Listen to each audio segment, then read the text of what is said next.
Man, I mean the emotions were crazy in this moment. Um, Realizing everything that happened to get to that moment, and everything happened so fast. It was wild. Even in this moment, dressed up about to go and have the signing, and knowing that that was happening, it just hadn't hit me yet that it was actually happening. So it was it was a rush of emotions, but emotions that hadn't quite hit me until later.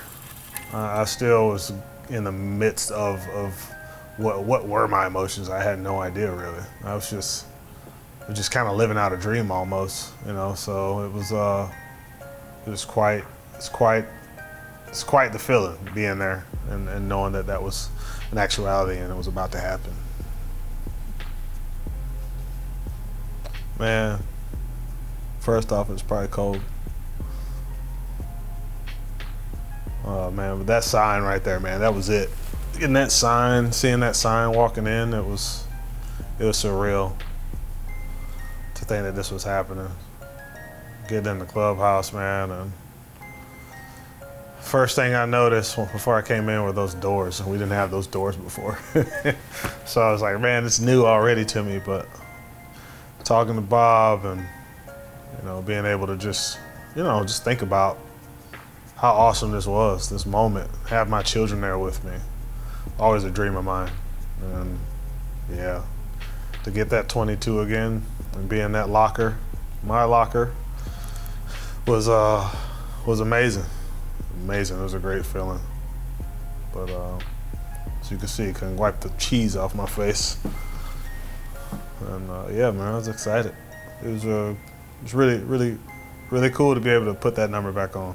No one else wore it after I left, and it made me realize the importance of that, and that, you know, there was a name behind the number. So for me, it was a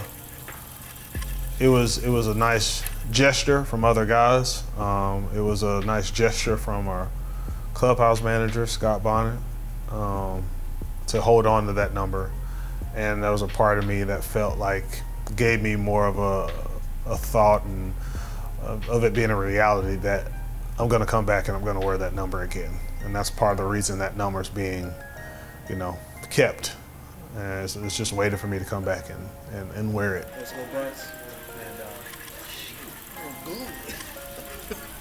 I knew at some point after the first time I left from the Pirates, I knew in the back of my mind I was going to have an opportunity to come back, and I was going to come back again.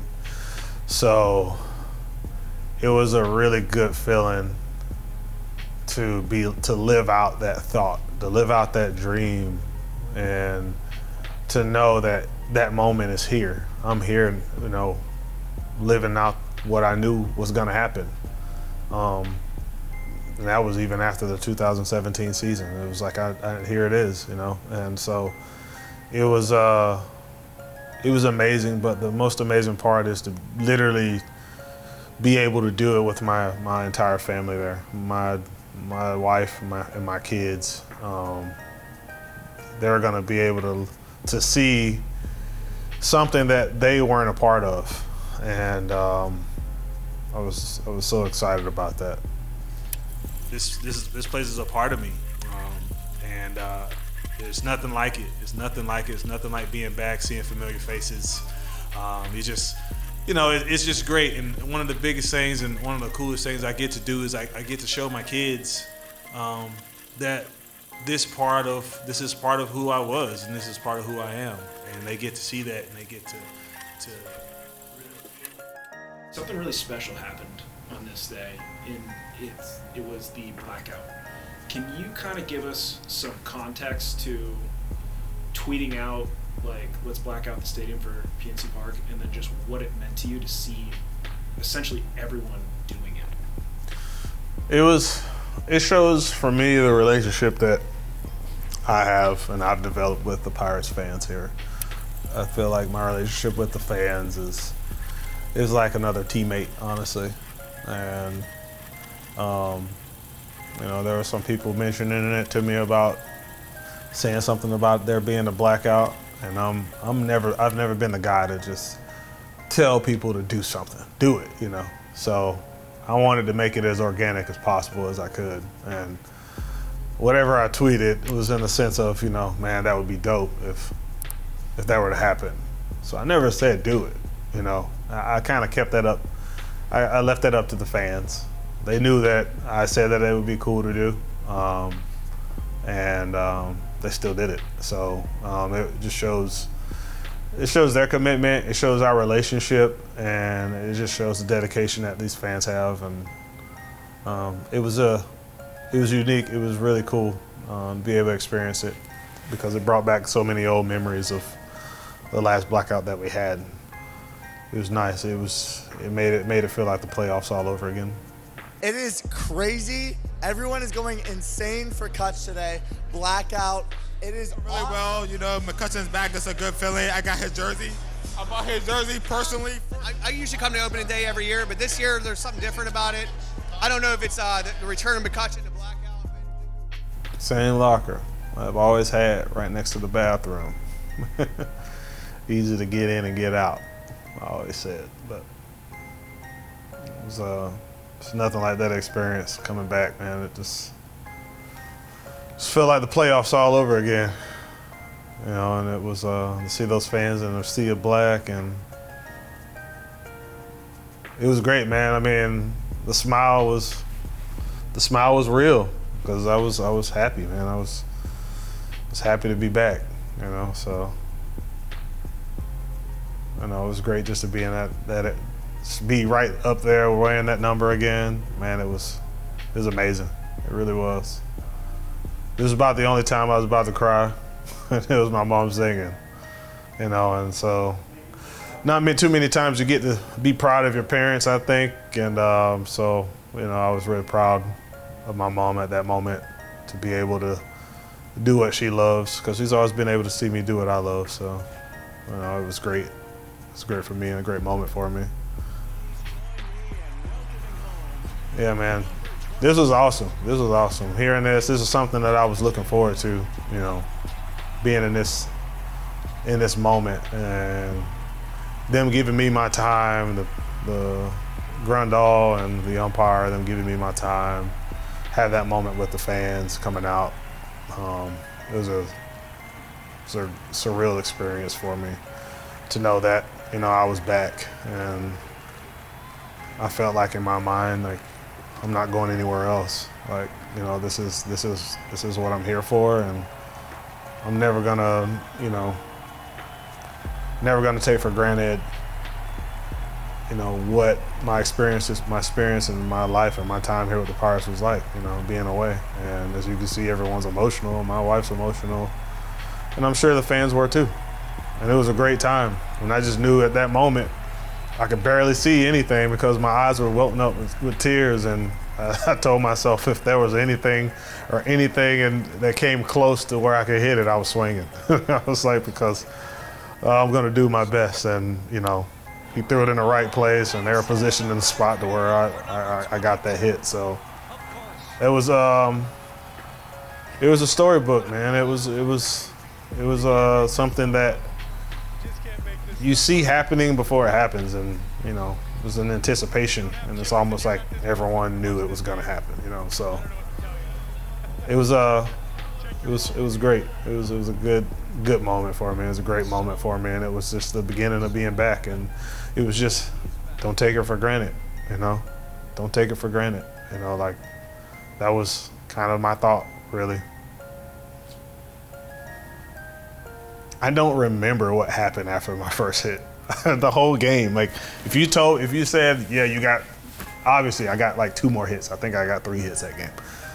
I don't remember the hits. I don't remember what they were. There's nothing much I remember of that game. And most games I do remember a lot of stuff.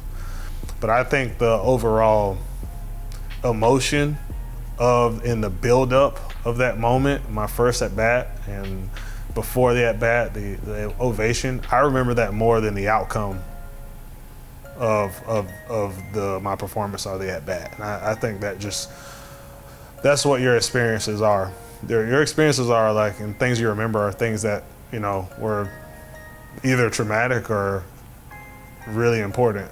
And that was a very high moment for me in that experience with the fans. So I think that feeling and that experience surpasses whatever else that I did. And that just goes to show me that I don't care so much about the performance. I care about the relationships and the people. You know, they mean more to me than what a hit is, or, you know, what I do at that at bat. So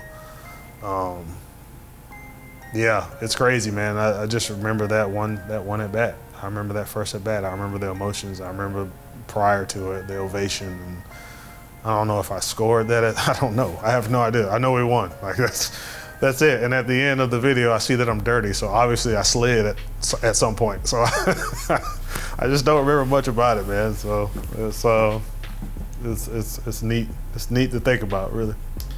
And is it kind of crazy to think about first getting into Bradenton and then seeing all of PNC Park standing ovation for you? Yeah, it's amazing. And it may have been because of my parents, more specifically my dad. He always spoke and felt like, you know, so highly of who I was as a person.